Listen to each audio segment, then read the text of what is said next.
Hello, friends. Can you believe that it's November already? How can one year be so slow yet so fast at the same time? It's 2020, right?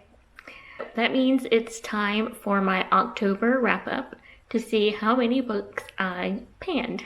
If you remember, I was doing the Hocus Pocus readathon in October, so I'll quickly go through the prompts again as I go through the books, just to let you know which one that it ticked off. I did complete it, which was fun, and tell you a little bit more about the books that I read and a little bit about what I thought about them. Alright, so I'm just going to go in order of how I read them, not necessarily in the order that the prompts were listed. So the first book I read was The Saturday Night Ghost Club by Craig Davidson. This fit the prompt for Danny, which was to read a book about siblings. So this book is actually I thought it was going to be in October, or fall at least, but it's not. It's set in the summer in the 1980s in Niagara Falls. And it follows a young boy named Jake through this summer where he and his strange-ish uncle and two new kids in town form the Saturday Night Ghost Club, where they go through town out the different spots that are believed to be haunted or have some kind of ghost story attached to them. It's really your typical coming of age story. It's, a young misfit boy who is befriended by an adult that's maybe a little bit off by societal standards anyway, and then, learns that life is not always as it seems while making friends in the process. So your typical coming of age story. I gave this one a 3 stars, and I did not like it. I did like it, but I didn't like it all that much, so it was just kind of okay for me. And that was mostly because it is just your typical story. I was also expecting, by the title, Ghost Club, that there would actually be some kind of supernatural something going on, but nothing actually paranormal happens in the book. The ghosts that they speak of really kind of turn out to be more of our memories, or the mutability, the changing of our memories as we move from the reality of when the memories first form into looking back on them later on in life, and how they can kind of change and get misinterpreted or reinterpreted by our brain depending on, our experiences since then, kind of thing. So nothing October-ish about it, which I was disappointed in because I was expecting and waiting for October to read this because of that. But what are you going to do? The big reveal, if you could call it a reveal, was pretty easy to guess.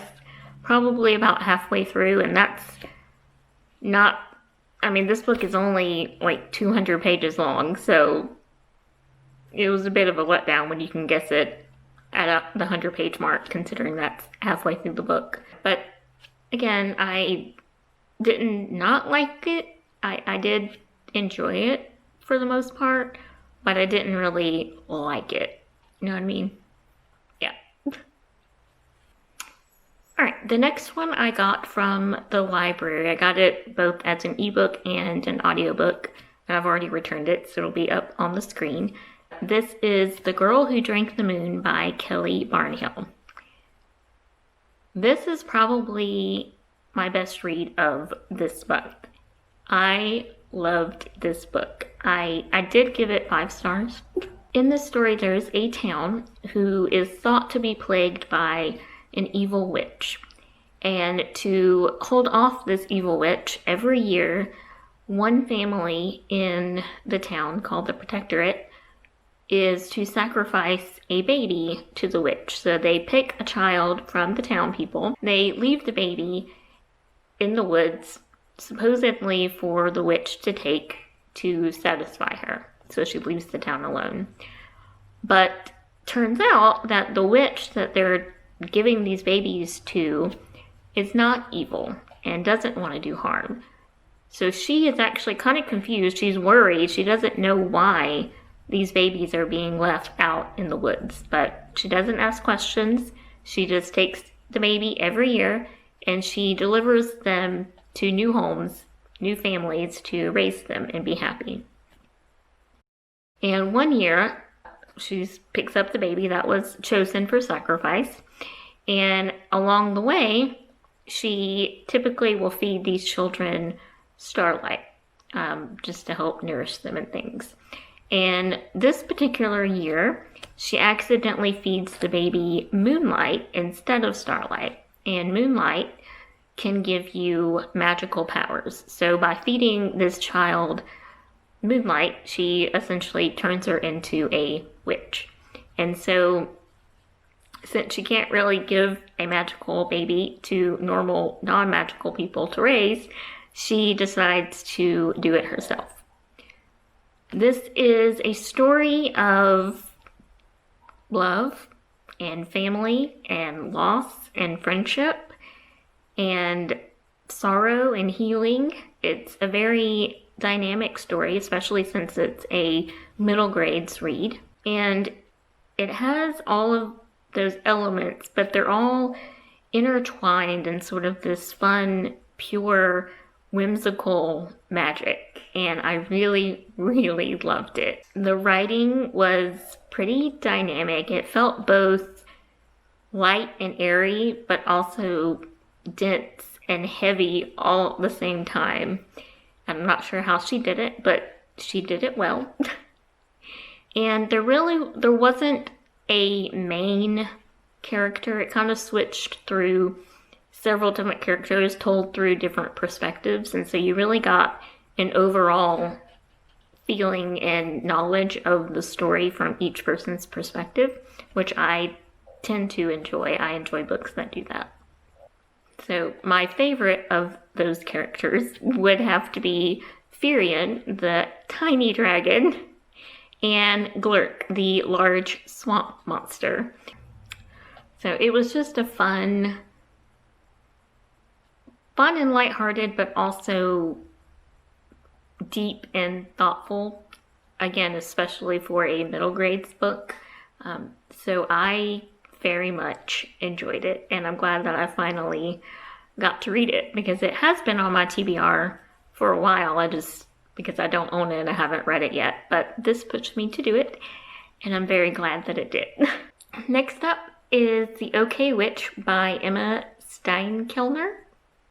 This is another book I got from the library, but it's not due yet. This follows 13-year-old Moth Hush, who's a bullied misfit who loves things witchy and weird. And on Halloween one year, she discovers that she herself is a witch. And as she learns more about her town's kind of seedy, shady history, she learns how her family history is intertwined with the town's as well. So it's a story of mother-daughter relationships.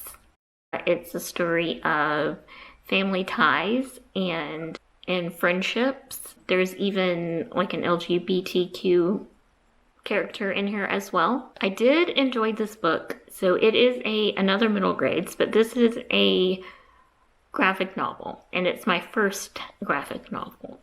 I did not rate this book because I don't know how.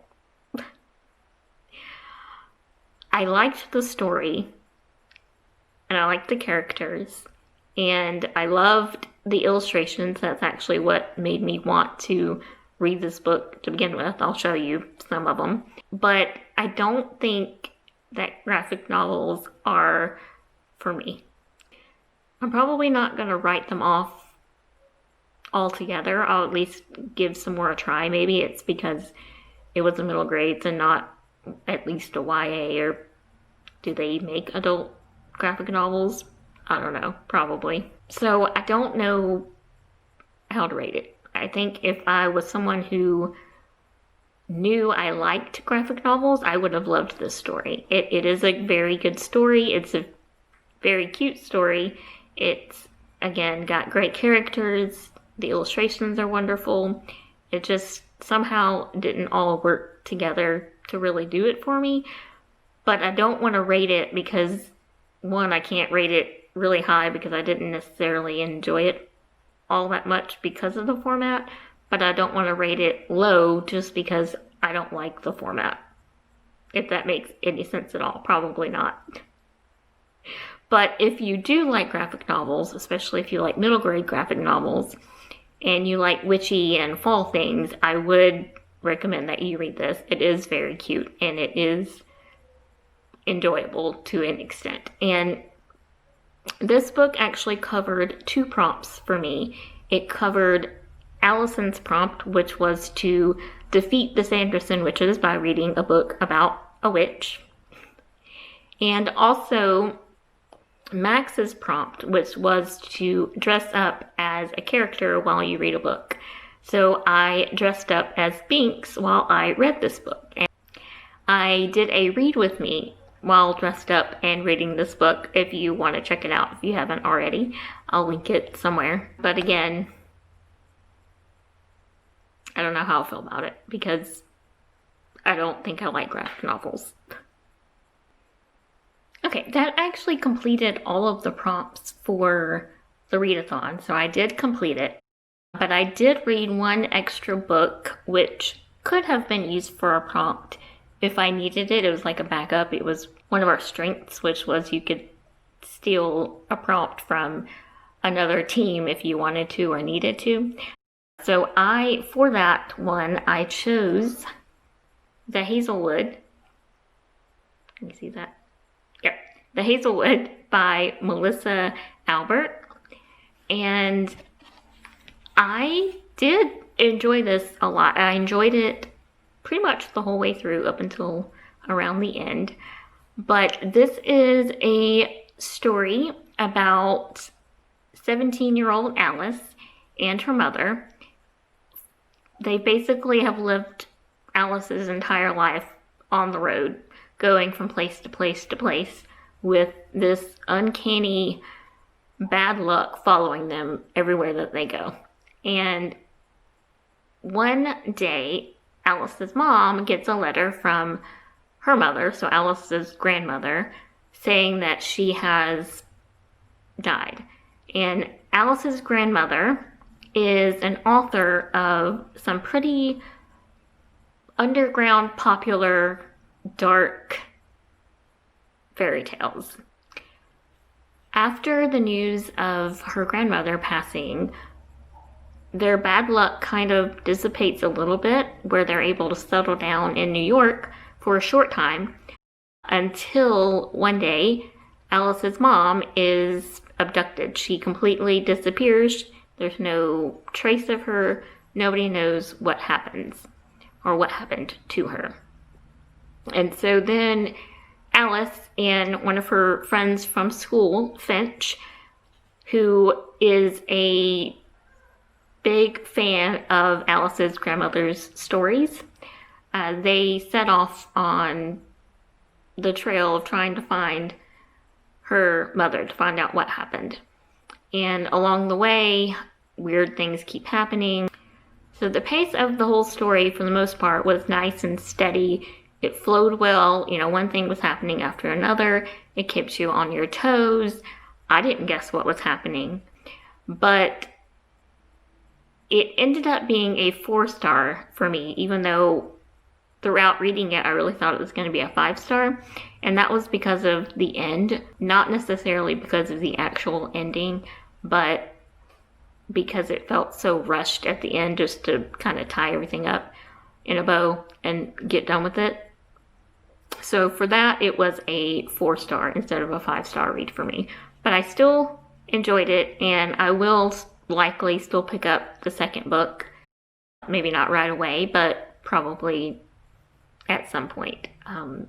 Even though I don't know how the story can continue, because the ending pretty much wrapped up everything. So I don't know how it would continue, but I'll check it out and see. Alright, so in October I read a total of 4 books. 2 books I got from the library, and 2 of them I already owned. So of the 4 books I read this month, I panned 2 of them, which means I'm down to 23 books in my collection. If you have read any of these books, let me know down in the comments. Let me know what you thought about them. Did you like them more or less than I did? And I hope that means I will see you soon.